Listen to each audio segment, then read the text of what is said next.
Welcome back, band members, on this glorious Wednesday after a rainy Tuesday. Man, I was so tired. All day, that gloomy weather just out of nowhere made my eyes so tired and sleepy. Now it's still a little windy, so whoops, my book is kind of falling off my stand, but that's okay. We will persevere. If you haven't played through the last tune with me that I just uploaded, it's really, really good one. You got to go back and check it out after this if you want, or if you want to go back now and play through the March of Militaire. We also learned about the composer Franz Schubert in that lesson. So be sure to head back after this or before this and learn a bit with me. This is number 107, the flat zone. Now, can you guess why it's called the flat zone? A lot of you know. If not all of you know.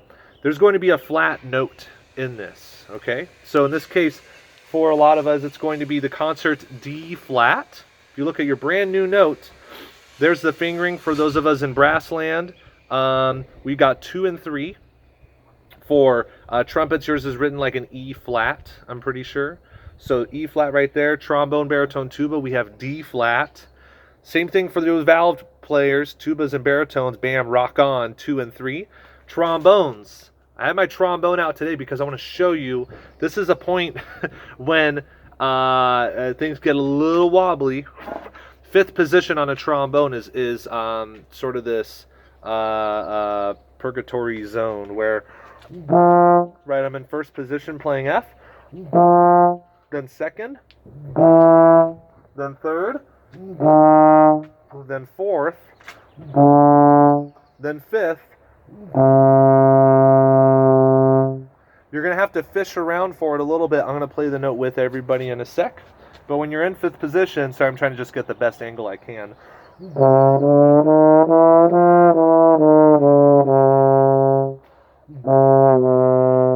5th is actually pretty close to 6th position. You'll notice that there's kind of less of a space between 5 and 6 than there is for 4 and 5. 4 and 5, there's a little bit more space. But for some reason, from 5th to 6th, at least for me, the way it feels, could be wrong, but that's just the feeling for me, and it could be the same for you, so I'm just bringing that to your attention, that there's a little bit more space between 4 and 5 to find 5th position. So, I want you to, all of us, review the fingering that's written there. Okay, so for flutes, it's also going to be D flat. So look at all of those sections that are filled in, right? Sort of like those bubble tests that a lot of us have had to take, right? The ones that are filled in are the ones you're going to press down. So clarinets and saxes and flutes, you have a lot of stuff to look at. So take some time to look at that. If you want to pause the video right now to get that nailed down, go ahead and do that now. Then press play, and then I'm going to play it with you. So, okay, now that you have the fingering nailed down, let's play that note together.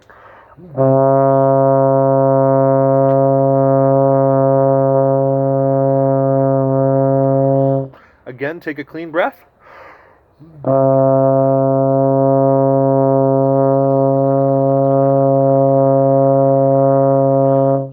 right. So, if you want to nail that sound down and try to get it in tune, then go ahead and rewind and do that with me again. Now, look at your new tune on number 107, the flat zone. This is going to incorporate that new note, and there should be an arrow pointing at when that note happens. In measures 1, actually only measure 1, there's an arrow pointing, right? Then in measure 2, you just have it marked again. And remember, the note only lasts for 1 measure. If there's an accidental, right, if there's a random sharp, flat, or natural on 1 note, it only lasts for that measure. So when you move on to the next measure, they have to rewrite it there, all right? That's just saying, hey, it still needs to be flat. And that happens in every measure of the song. So look at that rhythm. The song altogether is only 4 measures long. Is there a repeat sign? No repeat sign whatsoever, so you don't need to worry about that. What's important is for you to hear the difference between those pitches. Ba da da da da da.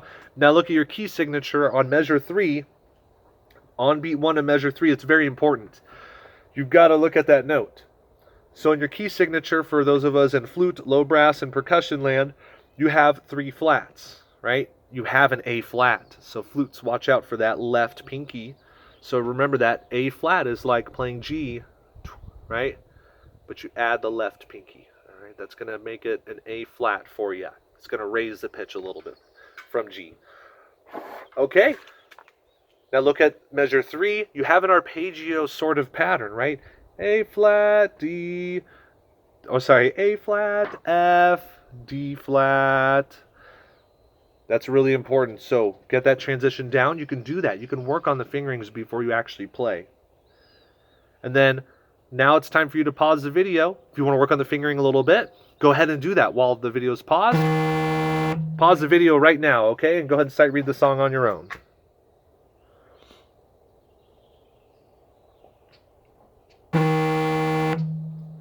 All right. Hey, I got a couple texts during that. So if you heard like a little bzzz, that's what that sound is. Okay, so let's take our time with this. Ba, da, da, da, da, da. Here we go, right at the top. And of course the wind just started picking up again, right when I'm trying to play. Here we go.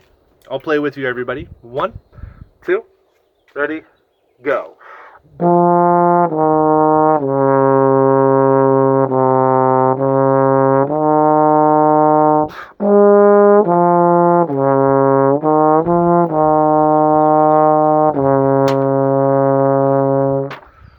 Ooh, that's got a really cool, whenever concert D flats happen, I do get this sense of kind of a darker tone just because there's so much more happening in the fingers, and it really creates a different feel. So that's why we have these different keys in music, because depending on who you are, the different keys may have kind of a different feel to them. So that's why we practice them. That's why we learn new notes. And that's why we work on them in that way. So this wind is picking up quite a bit. I'm getting more texts. So understand that if you need to, say if you're a flute player and that pitch just isn't quite coming out, understand that, remember, you have different temperatures in air and you have different speeds in air. Always rely on the airstream, right? Don't use pressure.